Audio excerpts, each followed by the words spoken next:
Hello and welcome to another Star Wars The Old Republic guide. In this guide we're going to be showing you R-4 Anomaly on Veteran mode, how to defeat IP-CPT. Now this guide also applies to story mode, just note that some of the mechanics are going to be much easier on story mode than on hard mode. So what do we need to think about? Well, throughout the whole fight you're going to be dodging these fire patterns on the floor. As you can see, they kind of pre-ignite on the floor so you know where you need to avoid.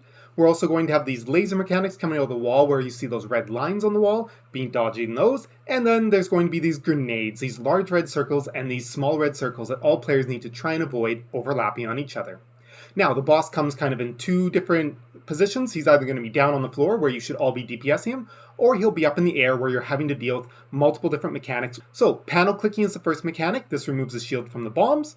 Killing the bombs is another mechanic you'll need to do, and killing these two droids, Overload Enforcer and Inferno Enforcer. These are very high DPS checks, and the last thing when there's nothing else to do is clear up these turrets you see hanging around. Okay, let's talk about the locations of the panels in the room that you need to click to disable the shields. So when you come in, you'll have that green arrow pointing up at the bottom of this graphic. That's our entrance door, and our exit door is to the right with the red arrow pointing out. So from a first player point of view, you can see that I'll rotate the graphic here to match the location of those consoles based on my player's point of view. Okay, now let's talk about where you can stand to be safe from the floor patterns. When the boss is down, I like to tell people one of the 4 squares around the boss will always be safe, so always pick one of those. There is an exception at the end of the first phase. There's going to be lasers that cross through the middle there, and it won't be safe temporarily. There are a variety of fixed floor patterns for the lasers and the fire that you can actually go and research. I will not be covering that level of detail in this guide. Okay, so let's talk about the different debuffs that you can get during this fight. The first things you want to watch for are the debuffs to tell you which kind of grenade you have. That green corrosive grenade, that means you have the small red circle, and the orbital strike, that kind of reddish orange thing, that means that you have the really large circle that you need to take out a group. When the large circle explodes on you, you will get this kind of guy with a blue background and a laser hitting him. That is a cleansable dot. Make sure that does get cleansed. That does a lot of damage. Now, we also have this guy getting stabbed in the back of the leg kind of icon with a number on it, and that is stacks of escalating exposure. If you get 5 stacks, you're going to instantly die. The more stacks you have, the more damage you are taking. How do we get those stacks? Well, standing in fire gives you stacks and continues to increase them. Getting hit by the laser gives you 1 stack, and if the bombs are not killed and explode, they will give 1 stack to all players. The other 2 debuffs that you want to be watching out for are from the droids Inferno and Overload if you are taking damage from them. One is a cleansable dot, and the other one is a stacking debuff that means you take more damage from that droid to ensure that you can't hold on to it for too long. Another thing that's important to note while we're talking about the droids is you have to be inside of those large circles from the droids or you do significantly reduced damage. So even if you are a ranged DPS, make sure that you get inside of that circle so that you're doing full damage to the droids. Okay, let's get into the pre-fight planning, the things we want to do before we even pull this boss. First thing is there is a well-known bug where the boss will sometimes go into the floor, get stuck, you can't DPS him, you lose when you should have won. Super annoying. The main mitigation that players use to get around this is they pull the boss before everybody's ready and then they just slash stuck, everyone kills themselves, and then you run back to the boss and start the fight for real. The other thing to be aware of is there's these monitoring devices all around the edge of the room. You want to make sure that you don't use AoE DPS or AoE heals while you're inside the room to prevent triggering these things and putting your group in combat before you start the fight with the boss. What am I going to explain for the strategy? Well, I'm going to be doing the 6 DPS, 2 healer strategy, although there are strategies that use 1 tank, 5 DPS, 2 healers, or 5 DPS, 3 healers.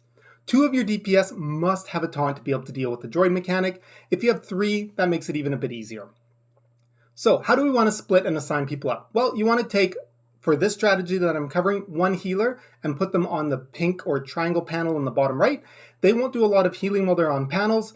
Blue is going to be the hardest one. You have to be able to get back to it fast for the strategy I'm explaining here. The other 2 panels, the bottom left is red, the top right is green. Those can be any DPS. It really doesn't matter what class they're playing on. One thing I want to point out about the panels is there is a 2-second lockout on hard mode when you go to click them, so make sure you're not clicking when it's not your turn, as you will prevent the correct color from being clicked. Now for this strategy, we're going to be killing the bombs in a specific order. We're always going to start with the bomb that has the blue shield as its first activation in the sequence, and we're going to be following that up with the green bomb second. This determines also a little bit about how we're going to be killing the droids in order. So droids spawn 2 different times throughout the fight. First time we're going to be killing Overload first, who has a blue circle around him, and we'll kill Inferno second, who has a orange-reddish circle around him. The second time the droids come out, we're going to flip this round. We're going to kill the orange-reddish circle Inferno droid first, followed by Overload droid second. So out of our remaining 4 players, one is going to be a roaming healer, who's going to be healing mostly the people on the droids, and then whatever spare healing they can put elsewhere. You're going to have one DPS who's going to be your free roaming DPS and needs to have a taunt. They're going to be dealing with killing the bombs until it's their turn to take one of the droids off of the DPS to mitigate the amount of damage being dealt by the droids. The other 2 DPS will be picking up the droids. So if you are going to have a DPS without a taunt, I suggest they pick up the droid who's dying first. We also want to make sure the players know exactly where we're taking the droids to be able to kill them. So on the first time, we're killing Overload exactly where he spawns, and we're bringing Inferno over to him. And the second time, we're killing Inferno where he spawns and bringing Overload to him. This strategy on the last set of bombs when the droid spawns, we actually avoid dealing with the shield mechanic on the 3rd bomb that's in the room at the time, and we only do 2 bombs. Okay, so that's all of the different mechanics and the different roles explained. You'll see flashing here on the screen a bunch of the different phases with some additional information on each phase. Pause if you want to read any of these to learn more about them. But I will be releasing a second video as an addition to this guide where I'm going to be actually showing you players' point of view throughout the entire fight, and I'll be explaining a lot of the different roles in a lot more detail, talking about some different tips and strategies to help get you through if you're still struggling after you've kind of seen this brief summary guide.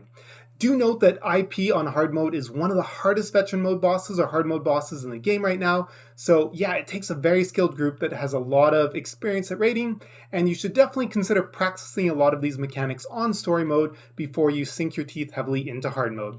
As always, have a great day, and we'll see you in the next video.